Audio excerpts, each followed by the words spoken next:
Alors bonjour et bienvenue à cette capsule 3 du chapitre 5 sur maintenant la polarité des molécules. Donc ce qu'on a fait jusqu'à maintenant, vous avez dessiné vos molécules avec des diagrammes de Lewis au départ. Une fois que c'est décidé, vous avez dessiné vos diagrammes de Lewis, vous pouvez passer en dessin 3D. Maintenant qu'on a notre dessin 3D qui est dessiné, votre géométrie moléculaire, vous pouvez décider si une molécule est polaire ou non. Donc, si vous vous rappelez, dans le chapitre 4, dans la dernière portion du chapitre 4, la dernière capsule, j'ai parlé des différents types de liens, donc les liaisons, lorsqu'on a une liaison qui est polaire, covalente polaire ou covalente non polaire. Donc, lorsqu'on va regarder nos liens, on va regarder l'ensemble des liens dans une molécule pour décider si une molécule est polaire ou non. Donc, une fois qu'on a la géométrie moléculaire, il est possible d'observer chaque liaison, de savoir si chaque liaison est polaire ou non. Puis après ça, ça va déterminer si on a ce qu'on appelle un dipôle de liaison. Okay? Ça veut dire qu'il y a un des atomes qui tire un petit peu plus sur les électrons que l'autre. Lorsque on a vu s'il y a un dipôle dans une liaison, ce qu'on fait, c'est qu'on va devoir additionner toutes les différentes liaisons ensemble pour pouvoir avoir un ensemble complet. Puis là, quand je dis additionner, on additionne ce qu'on appelle les vecteurs. Okay? C'est peut-être pas quelque chose que vous avez vu beaucoup jusqu'à maintenant.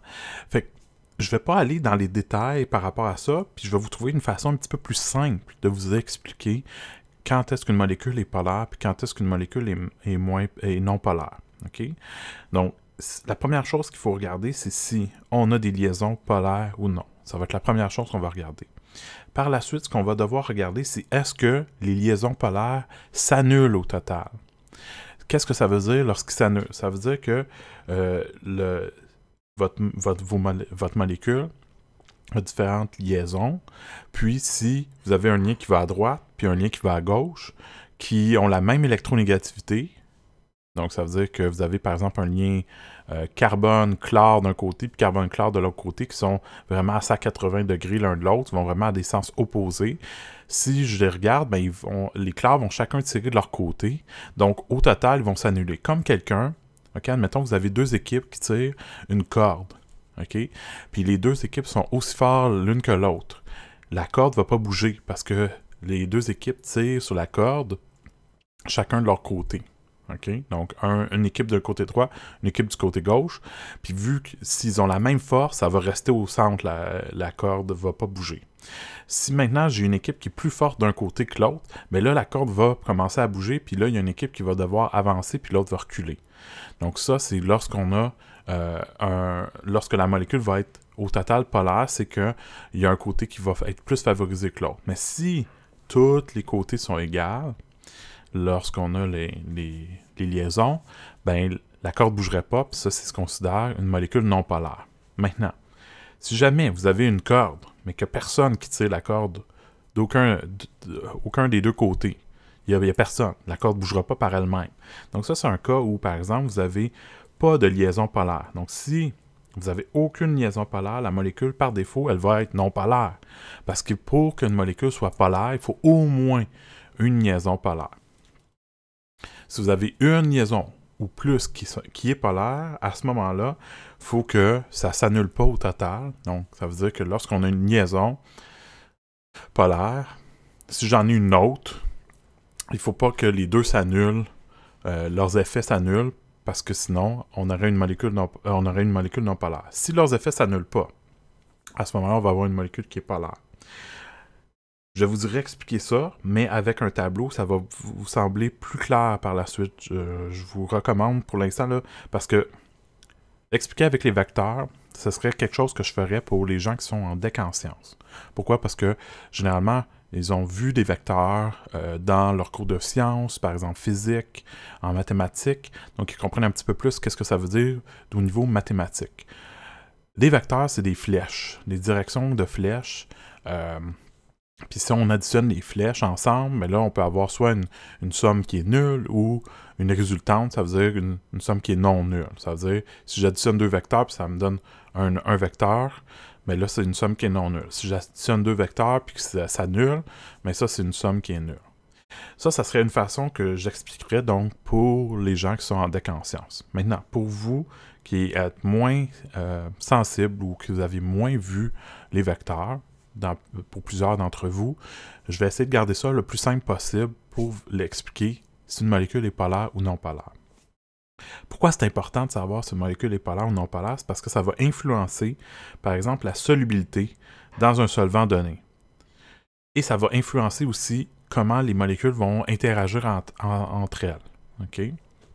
Donc ça, on va le voir au module 2, par exemple, la solubilité, mais comment ils vont interagir entre elles, ça va être le restant du chapitre 5. Donc si vous avez de la difficulté sur définir si une molécule est polaire ou non, vous allez avoir de la difficulté pour le restant du chapitre 5. Comme j'avais dit, si vous avez de la difficulté avec les diagrammes de Lewis, c'est sûr que ça va influencer tout votre chapitre 5. Même chose pour les dessins 3D. Donc, lorsque vous avez votre dessin 3D puis vous voulez décider si une molécule est polaire ou non, la première chose que vous allez faire, c'est regarder le tableau suivant. Donc, le tableau vous dit, est-ce que j'ai une liaison ou plusieurs liaisons polaires? Donc, ça va être la première chose que vous allez regarder. Donc, vous allez faire les différences d'électronégativité entre les atomes, entre deux atomes, pour savoir si un lien est polaire, hein, comme on a fait dans le chapitre 4. Donc, vous allez faire ça pour chaque type de lien différent. Donc, si j'ai des liens OH, si j'ai des liens CH, si j'ai des liens CO, il faudrait que je le fasse pour chacun de ces types de liens-là. Je n'ai pas besoin pour le faire pour chaque liaison CH, parce qu'ils sont toutes pareilles. Okay? Mais je vais le faire pour chaque type de lien différent.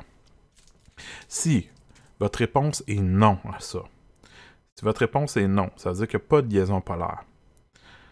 S'il n'y a pas de liaison polaire, automatiquement, la molécule est non polaire. Je n'ai même pas besoin de regarder la symétrie de la molécule, okay, dans la forme 3D. Tout de suite, c'est non polaire. Si vous n'avez pas de lien polaire, la molécule, elle est non polaire. Maintenant, c'est un petit peu plus compliqué si vous avez au moins une liaison polaire. Si vous en avez au moins une ou plus, à ce moment-là, vous devez regarder la symétrie de la molécule. La symétrie, ça veut dire, est-ce que tout autour du carbone, pas nécessairement juste carbone, mais tout autour de l'atome central ou des atomes centraux, est-ce que c'est tout égal, équivalent tout autour d'eux? C'est-à-dire, est-ce que j'ai tous les mêmes atomes qui sont situés sur tous les liens autour? Si la réponse est oui, ça veut dire si c'est symétrique, à ce moment-là, la molécule, elle est non polaire. Par contre, s'il n'y a pas de symétrie dans la molécule, elle va être polaire. Donc ça, c'est vraiment la façon la plus simple qu'on a trouvé de vous expliquer comment savoir si une molécule est polaire ou non, sans utiliser les vecteurs. Si vous êtes habile avec les vecteurs, je vais vous en reparler légèrement, mais je vais essayer de laisser tomber le plus possible les vecteurs parce que je sais que ça peut être beaucoup pour les gens qui ne sont pas habitués. Mais si vous êtes habitué, vous pourriez le faire avec la somme des vecteurs. Donc, quand il y a un lien qui est polaire, on a un vecteur, puis là, on additionne toutes les liaisons polaires pour savoir si ça s'annule ou non. Mais lorsqu'on regarde la polarité des liaisons, puis après ça, la symétrie, c'est un petit peu la même chose qu'on fait, mais c'est une façon simplifiée de le représenter. Donc, qu'est-ce que je vais faire? C'est que je vais vous montrer ça à partir des dessins 3D de l'exercice 2 qu'on a fait dans la capsule précédente. Puis, on va essayer de décider si nos molécules sont polaires ou non polaires. Donc, pas juste les liaisons. Il faut qu'il y ait au moins une liaison polaire dans la molécule. Puis après ça, on va pouvoir décider si la molécule elle est polaire ou non en regardant également sa symétrie. Donc, c'est pour ça qu'il faut avoir le dessin 3D. Si on a juste le dessin Lewis, le diagramme de Lewis, c'est pas assez pour déterminer si une molécule est polaire ou non. Il faut le dessin 3D. Donc, je vais vous montrer ça. Si vous sentez d'attaque pour pouvoir en faire quelques-uns, après avoir vu les premiers exemples que je vais vous faire, vous pourrez mettre la vidéo à pause au moment que vous semblez comprendre un petit peu les choses pour pouvoir tenter d'en faire quelques-unes. Mais sinon, vous pouvez écouter mes explications pour vraiment bien saisir avec les différents exercices qui sont là, les différents exemples. Puis par la suite, vous avez des exercices dans le chapitre 5 qui est en fait le premier tableau avec toutes les molécules à dessiner. Puis dans ce tableau-là, ben, vous avez vraiment là, plein de molécules différentes que vous aurez à décider si ils sont polaires ou non polaires. Donc, le vidéo va être peut-être un petit peu plus court que d'habitude, peut-être une vingtaine de minutes, ou moins même, on verra. Mais ça ne veut pas dire que vous ne devriez pas plus pratiquer potentiellement pour bien comprendre si une molécule est polaire ou non. Alors, je commence par la première molécule, H2O. Donc, H2O, je vous rappelle, le dessin 3D, c'est le suivant. Donc, dans le dessin, qu'est-ce que vous avez? Vous avez des liaisons OH, puis vous avez des doublets libres aussi sur l'oxygène. Donc, la première question que vous allez vous demander, c'est est-ce que la présence de liaisons polaires? Dans le cas qui est ici, j'ai des liaisons OH seulement. Donc, quand je fais la différence d'électronégativité des liens OH, ça me donne une différence de 1,24. Donc, c'est en haut de 0,4, mais en bas de 1,7. Donc, ce sont des liaisons covalentes polaires. Donc, la réponse est oui, j'ai des liaisons polaires. Les liaisons OH sont des liaisons polaires. Maintenant, est-ce qu'au bout de chaque lien, de chaque ligne, okay, dans ma géométrie 3D, est-ce que j'ai toute la même chose? Est-ce que c'est symétrique partout? La réponse est non. Pourquoi? Parce qu'ici, j'ai un H, ici j'ai un H, mais ici j'ai des doublets libres. C'est pas pareil. Okay? Donc les H puis les doublets libres, c'est pas la même chose. Les liens OH sont polaires, mais les endroits où on a des doublets libres, c'est pas polaire. Donc ça annule pas. Ici, je vous ai représenté les vecteurs, juste pour vous montrer pour les deux premières molécules, mais je ne le ferai pas pour toutes les autres, parce que justement, je vous dis, les vecteurs, c'est peut-être pas quelque chose qui va vraiment vous parler, mais je l'ai fait pour au moins les deux premières molécules, donc pour H2O, je l'ai fait, juste pour vous montrer. Oups, j'ai fait le vecteur dans le mauvais sens, excusez-moi. Donc, il y a un vecteur qui va dans ce sens-ci, puis un vecteur qui va dans ce sens-ci, toujours vers l'atome le plus électronégatif. Donc vers l'oxygène, qui est plus électronégatif. Ils devraient être à peu près pareils, là, les deux vecteurs. Mais qu'est-ce qu'on remarque, c'est que même si les deux, il y en a un qui va à droite, puis l'autre va à gauche, les deux pointent légèrement vers le bas. Donc, ils ne vont pas s'annuler complètement, ils vont s'additionner pour donner une résultante vers le bas. Ça, c'est pas quelque chose que je vous demande de savoir. Mais ça vous montre que la symétrie n'est pas présente dans la molécule. Parce que clairement, c'est pas pareil partout. Hein? Les liens qui sont ici en bas, c'est pas aussi des hydrogènes. Donc, c'est pour ça que la molécule, puisqu'elle contient au moins une liaison polaire et qu'elle n'est pas symétrique, elle est une molécule polaire. Oups, j'ai écrit moléculaire polaire, excusez. Molécule polaire. Donc ça, c'est le premier exemple que j'ai pour vous avec H2O. Maintenant, on va regarder pour CO2.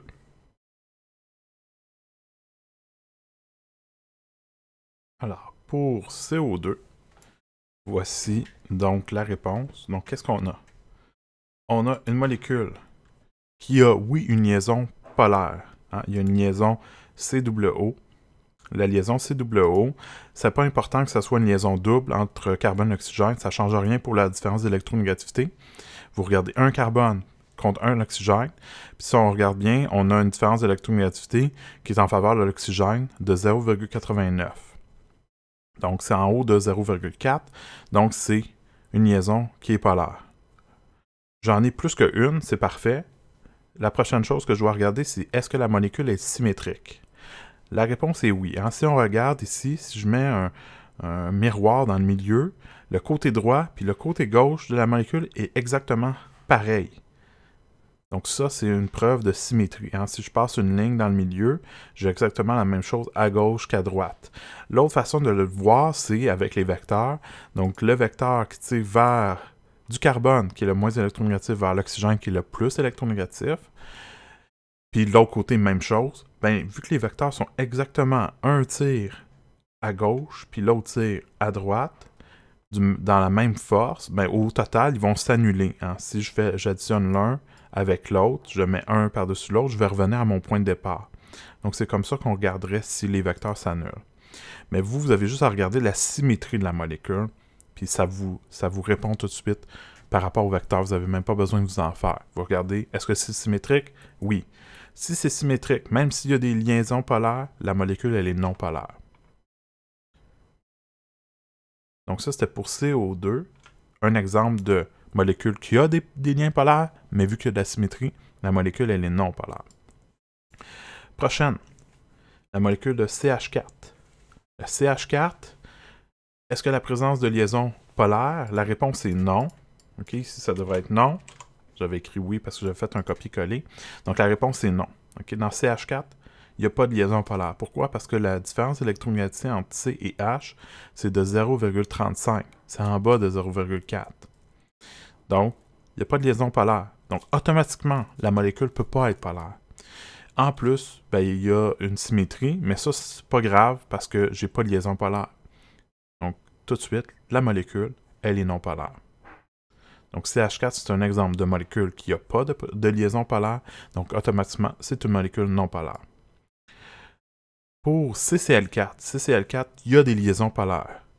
Il y a des liens entre CCl, qui a une différence d'électronégativité de 0,61 en faveur du chlore. Donc là, oui, il y a la présence de plusieurs liens polaires. Par contre, quand on a des liaisons polaires, il faut se demander absolument s'il y a une symétrie ou pas. Puisque autour de mon carbone, qui est au centre, il y a toute la même chose sur chacun des liens. Ça veut dire que c'est symétrique. C'est un petit peu plus difficile à voir sur une molécule comme ça, parce qu'il y a un lien qui va vers l'avant, un lien qui est vers l'arrière, il y a un lien qui est ici, un lien qui est comme ça. Bien, c'est un petit peu plus difficile là, pour vous à voir la 3D, mais vous avez juste à vous demander, est-ce que c'est pareil tout autour de la molécule qui est avec mon atome central? Est-ce que c'est tout pareil tout autour? Si oui, c'est symétrique. Donc, dans le cas qui est ici, c'est tout pareil, c'est tout éclair, donc oui. Donc, la molécule, elle est non polaire, parce que même si elle a des liens polaires, vu qu'elle est symétrique, à ce moment-là, c'est une molécule non polaire. Prochaine, le PCl3. Donc, dans le PCl3, vous avez votre phosphore au centre, vous avez vos chlores autour, avec un doublet libre ici. Donc, qu'est-ce qu'on a comme lien? On a des liens PCl. La liaison PCl a une différence d'électronégativité de 0,97. Donc oui, c'est une liaison polaire. Donc on a plusieurs liaisons polaires ici, puisque c'est en haut de 0,4 de différence d'électronégativité. Maintenant, savoir, étant donné qu'on a des liaisons polaires, il faut absolument regarder la prochaine chose qui est la symétrie. Est-ce que ma molécule, elle est symétrique? Ça veut dire, est-ce que j'ai des chlores partout autour du phosphore? Donc dans ce cas-ci, je vois que j'ai des chlores ici, mais j'ai un doublet libre là, donc c'est pas symétrique, c'est pas partout pareil. Donc, puisque c'est pas partout symétrique, puis que j'ai des liaisons polaires, la molécule, elle est polaire. Donc, dès qu'elle n'est pas symétrique partout, la molécule va être polaire. Maintenant, je regarde la même chose pour le CH2O. Donc, dans le CH2O, j'ai oui la présence de liaisons polaires, parce que le lien CO, c'est un lien polaire. Les liaisons CH ne sont pas polaires, mais j'ai au moins la liaison CO. Puisqu'ici, j'ai au moins un lien polaire. Je vais regarder s'il y a une symétrie. Clairement, il n'y a pas de symétrie dans la molécule. Hein. J'ai un oxygène là, puis des hydrogènes là. C'est pas pareil partout autour du carbone. Donc, à ce moment-là, non, il n'y a pas de symétrie tout autour du carbone. Donc, la molécule, elle est polaire. Prochain exemple, COF2. Donc, dans COF2, vous avez CF et vous avez COO. Donc, est-ce qu'on a la présence de liaisons polaires dans la molécule? Oui. En fait, les liaisons CF sont polaires, parce qu'il y a une différence d'électronégativité de 1,43. Puis COO est aussi polaire, parce qu'il y a une différence de 0,89, comme on avait vu tantôt. Donc, toutes les liaisons sont pas mal polaires. Donc, on doit se poser la prochaine question. Est-ce que c'est symétrique dans ma molécule?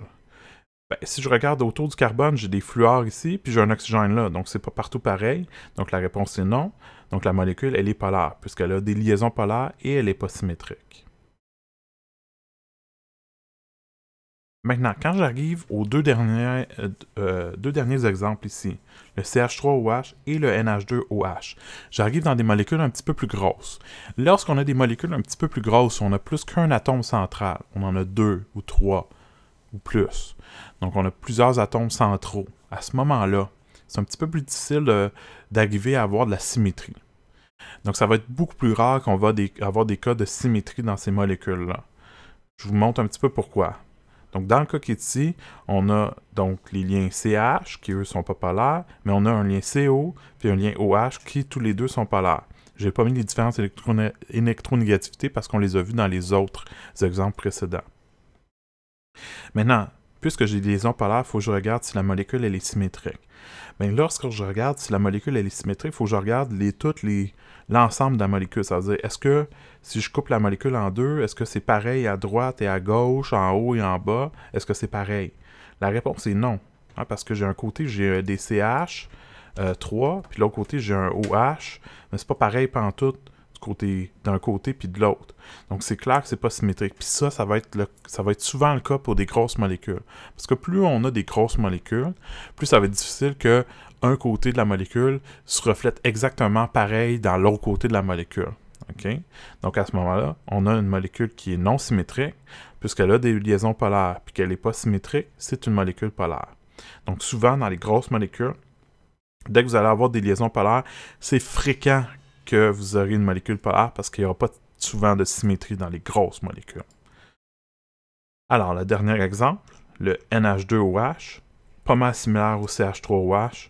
On a NH, NO, OH. Donc, qu'est-ce qu'on a comme liaison polaire? On a NH et OH qui sont des liaisons polaires. NO n'est pas une liaison polaire, okay? Mais on a quand même deux liaisons polaires. Donc, oui, on a la présence d'au moins une liaison polaire. Donc, puisque c'est oui à la première question, il faut se demander si c'est symétrique. Ma molécule n'est pas symétrique. J'ai un côté avec NH2 puis un côté avec OH. C'est pas pantoute pareil. Donc, à ce moment-là, elle n'est pas symétrique. Donc, ma molécule, puisqu'elle a des liaisons polaires et non symétriques, c'est une molécule polaire. Donc, une fois que vous allez faire quelques exercices, vous allez pouvoir mieux établir là, la façon de faire, soit vous demander, est-ce qu'une ou des liaisons polaires? Si c'est oui, il faut regarder la symétrie. Si la symétrie vous dit que la molécule n'est pas symétrique, à ce moment-là, la molécule est polaire. Si par contre la symétrie est... si vous avez une molécule qui est symétrique, à ce moment-là, la molécule elle serait non polaire. Si par contre, votre première question, la présence de liaisons polaires, mettons que vous aurez répondu non, ça n'a pas d'importance la symétrie, ça va donner toujours des molécules non polaires. Donc ça, c'est pas mal là pour pouvoir savoir si une molécule est polaire ou non. Donc ce que je vous suggère, c'est de faire le plus d'exercices possible pour pouvoir vous pratiquer là-dessus. Sinon, on va se parler vous allez avoir la prochaine capsule qui va vous parler un petit peu plus de qu'est-ce qu'on va faire avec ça, cette notion-là de molécule polaire ou non polaire. D'ici là, passez un bon temps, puis à la prochaine.